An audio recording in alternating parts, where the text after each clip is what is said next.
Assalamualaikum warahmatullahi wabarakatuh. Berjumpa kembali dengan saya Ahmad Mukul Sansori di kelas Fisika.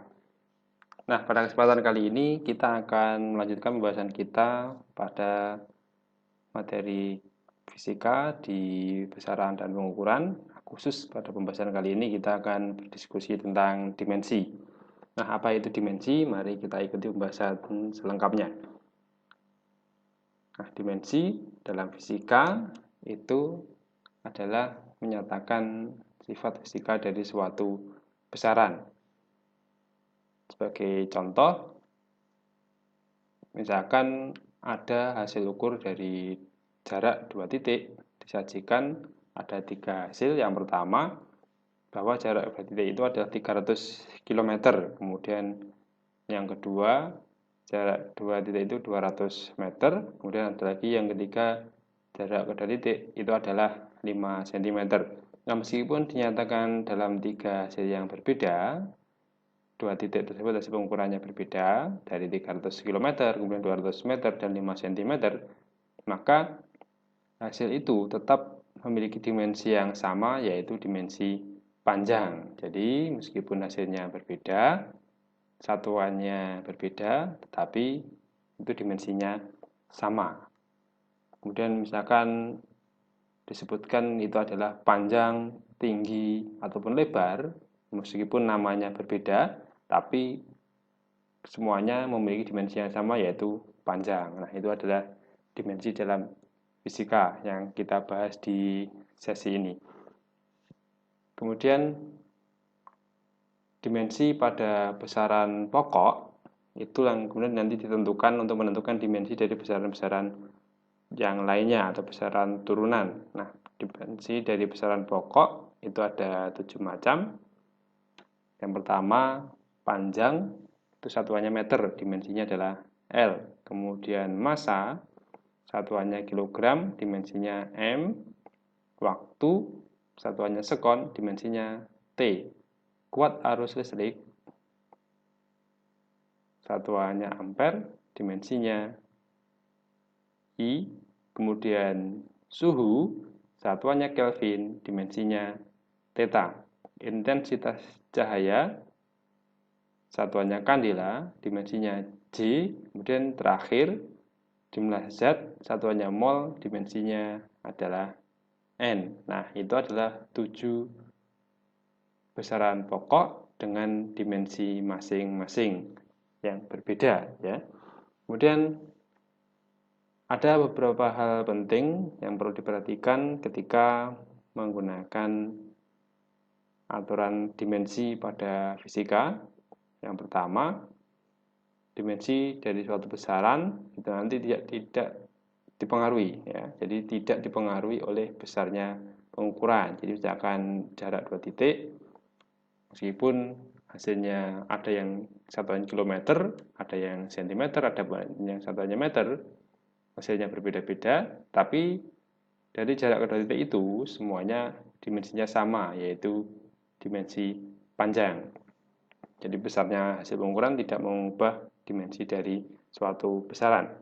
Kemudian yang kedua, dimensi dituliskan dalam simbol yang telah ditentukan. Jadi maksud yang kedua ini, simbol atau notasi dari dimensi besaran pokok sudah ditetapkan, ada 7 macam yang sudah kita bahas di pembahasan sebelumnya. Kemudian yang ketiga, dimensi besaran turunan itu dapat diperoleh dari dimensi besaran pokok. Terakhir, yang keempat, nama besaran dituliskan dalam kurung persegi. Nah, berikut ini adalah contoh penerapan atau penggunaan dimensi sesuai dengan 4 hal penting ini. Misalkan kita akan mencari dimensi dari sebuah besaran turunan, yaitu kecepatan. Nah, maka dimensi kecepatan itu kita peroleh dari besaran pokok kecepatan itu dari panjang per waktu. Nah, dimensi dari panjang itu adalah L, waktu adalah T. Sehingga dimensi untuk kecepatan itu adalah L per T, atau bisa juga dituliskan L T min 1. Itu adalah dimensi dari besaran kecepatan. Contoh yang lain yaitu dimensi dari misalkan momentum. Momentum itu diperoleh dari dimensi massa dikalikan dengan kecepatan.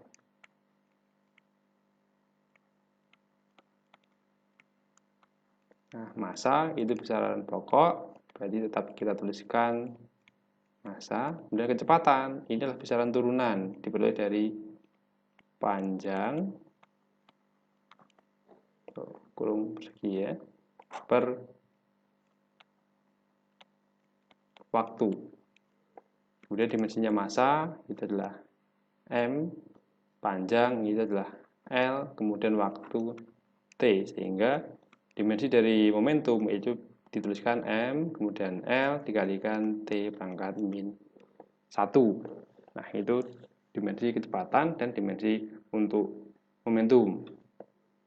Kemudian ada lagi misalkan kita mencari dimensi dari gaya. Nah, gaya ini bisa diperoleh dari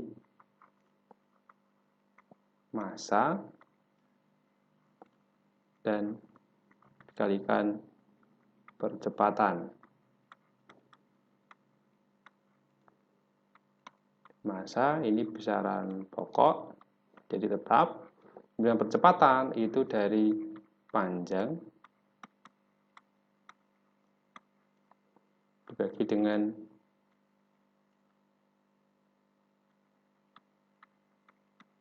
waktu, ini kuadrat. Ya.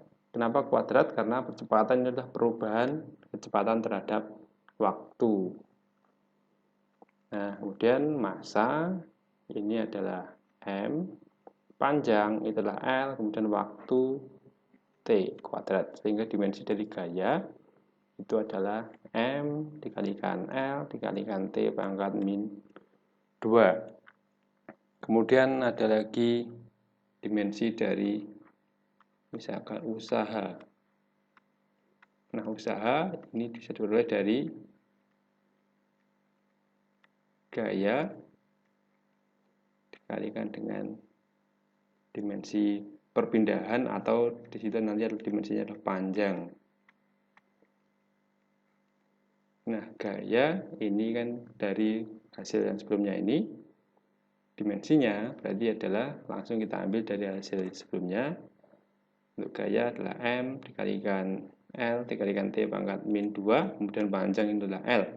Sehingga dimensi untuk usaha itu adalah M dikalikan L kuadrat T pangkat min 2. Nah, L kuadrat diperoleh dari L dikalikan dengan L, atau panjang dengan panjang. Sehingga ini adalah dimensi dari usaha. Kemudian, apakah fungsi dari dimensi? Untuk penggunaan dimensi dalam fisika ada dua fungsi. Yang pertama, dimensi digunakan untuk mengecek atau menguji rumus-rumus fisika. Kemudian yang kedua, dimensi dapat digunakan untuk menyusun rumus dari besaran fisika. Contoh, rumus jarak tempuh benda itu dituliskan sebagai X sama dengan setengah AT kuadrat. Nah, dengan menggunakan analisa dimensi, ujilah kebenaran persamaan tersebut. Misalkan, jadi dalam contoh ini, kita diberikan suatu persamaan. Yang kita tahu dari soal ini ada X sama dengan setengah AT kuadrat. Nah, X ini adalah jarak tempuh. Maka ini ya, dimensinya adalah dimensi panjang. Jadi di ruas kiri, dimensinya adalah dimensi panjang. Nah, maka nanti kita harus menguji apakah di ruas kanan ini juga diperoleh dimensi panjang. Nah, ini yang harus kita uji, apakah di ruas kanan juga akan menghasilkan dimensi panjang. Jika dimensi ruas kanan dan ruas kiri sama, maka persamaan itu benar. Sekarang kita lanjutkan. Kita uji di ruas kiri. Ruas kiri yaitu X, ini dimensinya adalah panjang. Nah, ini L. Kemudian di ruas kanan tadi ada persamaan setengah AT kuadrat. Nah, untuk setengah ini tidak berdimensi. Nah, sehingga nanti kita menyelesaikannya cukup yang AT kuadrat ini. Jadi, untuk setengah AT kuadrat, nanti kita cukup mengambilnya adalah dimensi dari percepatan dikalikan waktu kuadrat. Nah, ini hasilnya jadi percepatan itu adalah kecepatan dibagi dengan dimensi waktu dikalikan waktu kuadrat. Nah, ini berarti kecepatan itu adalah panjang dibagi dengan waktu, dan masih dibagi lagi dengan waktu, berarti ini sama saja dengan dibagi lagi dengan waktu dikalikan dimensi dari waktu yang dikuadratkan. Nah, berarti pembaginya ini ada sama dengan waktu kuadrat, kita coret.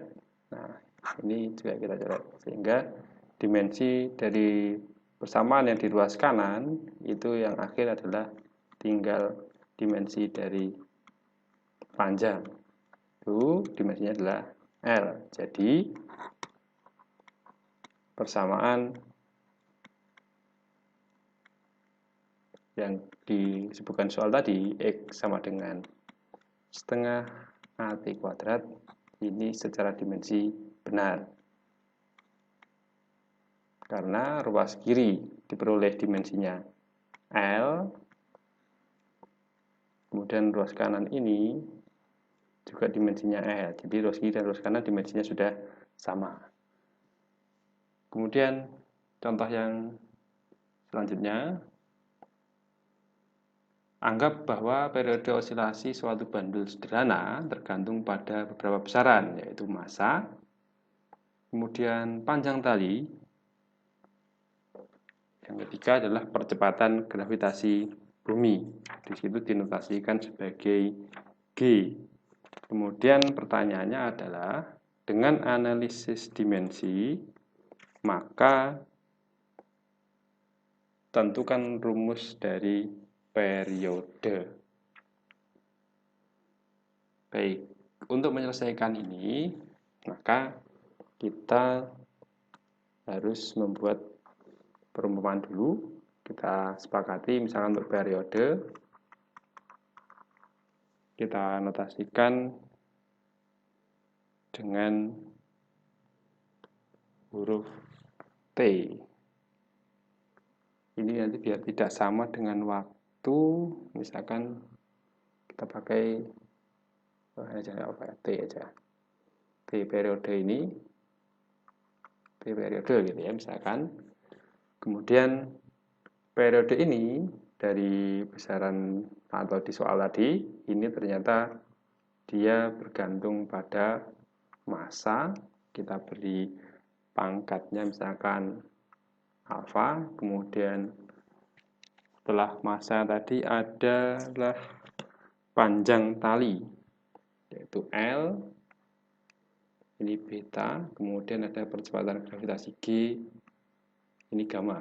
Atau kita bisa menuliskan juga, jadi periode dari bandul itu sama dengan K kalikan M alfa L pangkat beta, kemudian G pangkat gamma. Nah, K ini adalah konstanta tidak berdimensi, atau di situ adalah konstanta kesebandingan.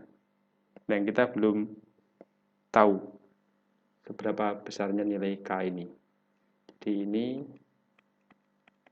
tidak berdimensi.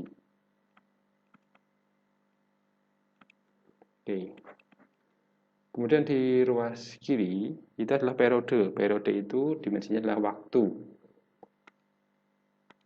Nah, ini berarti periode ini adalah waktu. Kemudian di ruas kanan berarti yang kita masukkan ke analisa dimensi adalah hanya besaran-besaran yang memiliki dimensi. K tidak perlu kita masukkan. Berarti ini ada massa alfa, kemudian panjang ini beta, kemudian G adalah percepatan gamma, kemudian waktu dimensinya T, massa adalah M alfa, kemudian panjang itu adalah L beta, percepatan ini adalah panjang per waktu kuadrat, tapi hati-hati di situ ada gamma, sehingga ini bisa dituliskan M alfa, kemudian L beta, M gamma, T min 2 gamma. Nah, ini jika kita tuliskan ulang, ada M alfa, L beta. Oh, ini berarti karena di sini ada M gamma, maka nanti perlu kita tambahkan untuk M alfa plus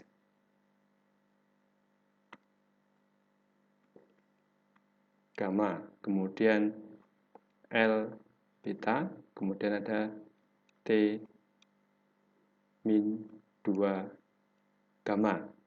Nah, berarti kan di ruas kiri ternyata hanya ada T. T-nya di situ pangkat 1. Ya, jadi ini pangkat 1. Kemudian di ruas kiri ternyata tidak ada M. Nah, berarti sama saja dengan ini M pangkat 0, karena M pangkat 0 itu adalah 1. Jadi ini sebenarnya tidak mengubah dari dimensi yang di atasnya ini. Kemudian untuk L di ruas kiri di sini juga tidak ada L, berarti sama saja kita kalikan dengan 1. 1 itu bisa diperoleh dari L pangkat 0. Kemudian kita akan bandingkan. Jadi di ruas kiri ada L pangkat 0. Di sini ada L pangkat beta. Nah, berarti kita tinjau L dulu. Untuk dimensi L. Jadi ini ada ruas kiri L0, L pangkat 0, kemudian terus kanan L pangkat beta. Berarti 0 sama dengan beta. Jadi pangkatnya ini harus sama. Kemudian untuk T di ruas kiri ada T pangkat 1.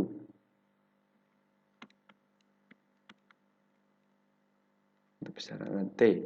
Nah, maka T pangkat 1 ini sama dengan T di ruas kanan adalah min 2 gamma. Berarti 1 sama dengan min 2 gamma. Jadi kita melihat di pangkatnya. Pangkat di ruas kiri ini harus sama dengan pangkat yang ada di ruas kanan. Sehingga dari situ hasilnya gamma adalah min setengah. Nah, selanjutnya yang terakhir kita akan mencari alfa. di ruas kiri, di situ ada M pangkat 0. Di ruas kanan ada M pangkat alfa plus beta. Berarti 0 sama dengan alfa plus beta. Nah, padahal untuk beta, bukan beta ya, gamma.